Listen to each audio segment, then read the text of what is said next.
بسم اللہ الرحمن الرحیم۔ محترم سامعین حضرات، اخلاقی کہانی نمبر 5 میں آپ سب کا استقبال ہے۔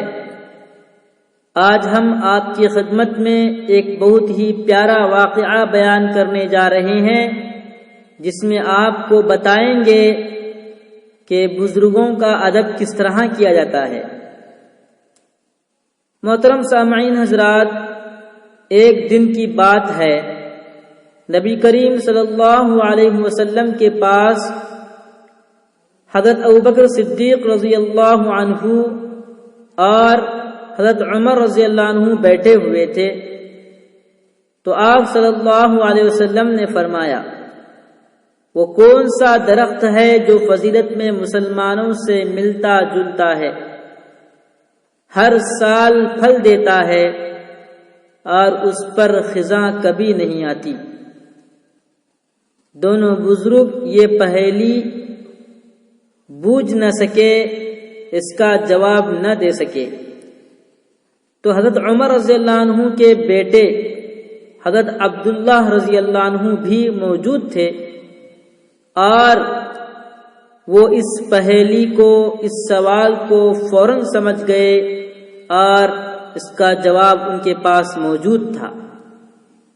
ان کے دل میں آیا کہ جواب بتا دیں کہ وہ کھجور کا درخت ہے، مگر چونکہ ان کے والد صاحب رضی اللہ عنہ اور دوسرے بزرگ حضرت ابوبکر صدیق رضی اللہ عنہ خاموش تھے، اس لیے انہوں نے بولنا بے ادبی سمجھا اور اس سوال کا جواب جاننے کے باوجود بھی خاموش رہے۔ حضرت عمر رضی اللہ عنہ کو معلوم ہوا کہ ان کے بیٹے کو اس کا جواب معلوم تھا، تو انہوں نے اپنے بیٹے سے پوچھا کہ بیٹے، جب تمہیں معلوم تھا تو تم نے کیوں نہ بتایا؟ اگر اس وقت تم بتا دیتے تو میں تم سے بہت خوش ہوتا کہ جس پہیلی، جس سوال کو کوئی نہیں سمجھ سکا، اس کا جواب کسی کے پاس نہیں تھا، اور یہ میرا پیارا سا ننھا سا منا سا بیٹا اس سوال کا جواب سمجھ گیا۔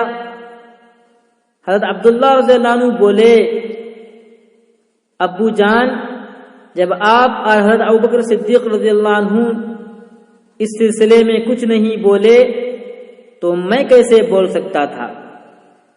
آپ بزرگوں کی بے ادبی ہوتی، اسی لیے میں خاموش رہا۔ حضرت عمر رضی اللہ عنہ اپنے بیٹے کے اس جواب سے بہت خوش ہوئے۔ محترم سامعین حضرات، دیکھا آپ نے، حضرت عمر رضی اللہ عنہ کے بیٹے حضرت عبداللہ رضی اللہ عنہ بزرگوں کی تعظیم میں، ان کے ادب میں جواب معلوم ہونے کے باوجود بھی نہیں بول رہے ہیں، بولنے میں بے ادبی سمجھ رہے ہیں کہ ہم سے بڑے موجود ہیں۔ لیکن آج کل ماحول کیا ہے؟ آج کا ماحول کیسا ہے؟ اگر کسی کو کچھ کہا جاتا ہے، کچھ سمجھایا جاتا ہے، تو اس کو سمجھنے کی کوشش نہیں کرتے ہیں، اور بے ادبی کی حد ہو جاتی ہے کہ اگر کوئی علم والا اہل علم ہے تو اس کو کوئی سمجھتا نہیں ہے اور اس کی کوئی عزت نہیں کرتا ہے۔ اسی طرح سے جو بڑے بزرگ ہیں، اگر وہ کچھ نصیحت کی بات کرتے ہیں تو چھوٹے ان کا مذاق اڑاتے ہیں، ان کے سامنے بے ادبی کرتے ہیں، بڑوں سے اونچی آواز میں بات کرتے ہیں۔